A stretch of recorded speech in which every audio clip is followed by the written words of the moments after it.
जितनी स्विट्जरलैंड की total population है उससे ज्यादा इंडिया इंजीनियर्स प्रोड्यूस कर देता है। उसके बाद भी रिसर्च एंड इनोवेशन में स्विट्जरलैंड नंबर 1 पे है। इंडिपेंडेंस के बाद से रिपब्लिक ऑफ इंडिया ने 0 नोबेल लॉरियट्स प्रोड्यूस किए इन साइंस। यूएसए ने 100+ कर दिए। ASER की रिपोर्ट के हिसाब से 83% एजुकेटेड इंडियंस एम्प्लॉयबल ही नहीं है।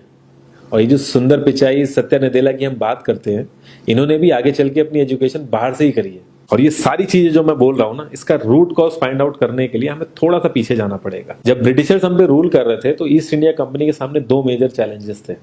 एक, कम्युनिकेशन विद इंडियन, दूसरा वर्कर्स और क्लर्क्स की बहुत जरूरत थी उन्हें।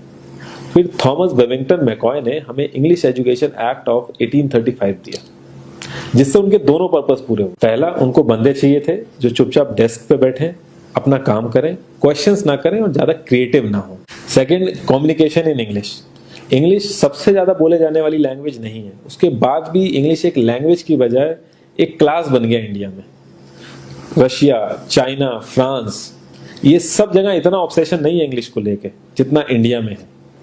पुअर कम्युनिकेशन बोला जाता है अगर आपकी इंग्लिश अच्छी नहीं है, जबकि इंग्लिश ना आने का मतलब है कि आपको कोई और लैंग्वेज आती है। 5 साल पुराना iOS भी आज की डेट में आउटडेटेड माना जाता है। लेकिन इतनी इंपॉर्टेंट चीज, हमारा एजुकेशन सिस्टम आज भी बस थोड़े से चेंजेस के साथ ऐसे ही चल रहा है। हमारे एजुकेशन सिस्टम में रटने का कंपटीशन होता है, जो ज्यादा रट लेता है उसके ज्यादा मार्क्स आते हैं। अब 95% जिसके संस्कृत में आए हैं वो भी संस्कृत नहीं बोल पा रहा है।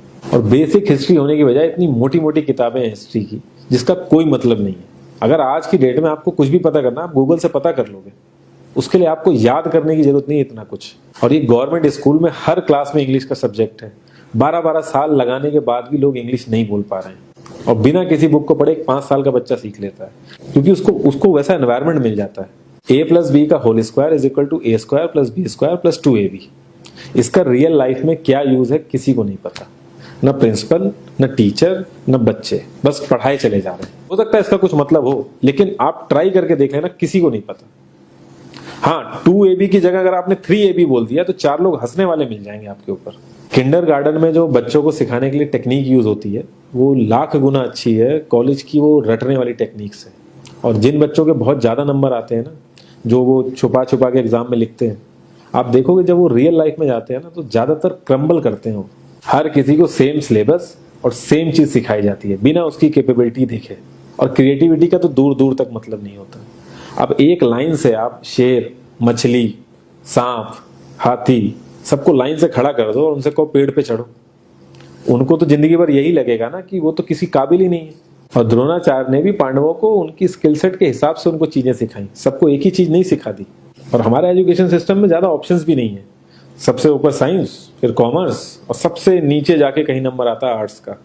आर्ट्स लेने वाले को तो लोग इतना हल्के में लेते हैं जैसे वो किसी काम का ही नहीं है। हर माँ बाप को तो इंजीनियर या डॉक्टर ही बनाना है। कॉलेज वाले अगर एक्स्ट्रा कोर्स रख भी देते हैं तो माँ बाप एंट्री नहीं कराएंगे, तो वो सारा पैसा बर्बाद होगा कॉलेज का। तो ऑप्शंस कहाँ से आएंगे? और बचपन से ही आपकी ट्रेनिंग स्टार्ट हो जाती है। माँ बाप, भाई बहन, रिलेटिव सब यही समझाते हैं अगर आपके मार्क्स नहीं आए और जॉब नहीं लगी तो आपकी जिंदगी बेकार। और लाइफ की क्रिएटिविटी को आप रखते हो साइड में, और ये अच्छे मार्क्स और अच्छी जॉब पाना आपका सपना बन जाता है। अब ये सपना पूरा हो जाता है तो बहुत बढ़िया है, दूसरे को जेलस फील कराओगे, नीचा फील कराओगे। और इस छोटी सी उम्र में अगर सपना टूट जाता है तो सेल्फ डाउट में आ जाओगे। इतना बाहर वाले आपको नीचा नहीं समझेंगे जितना आप खुद की नजरों में गिर जाओगे। आप किसी भी 4-5 सक्सेसफुल आदमियों के बारे में सोच के देखिए जिन्हें आप बहुत सक्सेसफुल मानते हो या जिनकी तरह लाइफ आप जीना चाहते हो। मैं ये कह सकता हूं कि वो इस एजुकेशन सिस्टम की वजह से तो सक्सेसफुल नहीं होंगे, चाहे वो जो भी हो। धीरू भाई अंबानी, विराट कोहली, आमिर खान, नरेंद्र मोदी, ये सब हमारे इस करंट एजुकेशन सिस्टम के ट्रैप में नहीं फंसे। इन्होंने खुद सीखा, खुद एजुकेट हुए और खुद आगे बढ़े। किसी कंपनी के सीईओ को अगर ये कहा जाए कि आप अपनी कंपनी के सारे डिपार्टमेंट में इंटरव्यू दीजिए, तो कोई गारंटी नहीं है कि वो सारे डिपार्टमेंट के इंटरव्यू निकाल लेगा।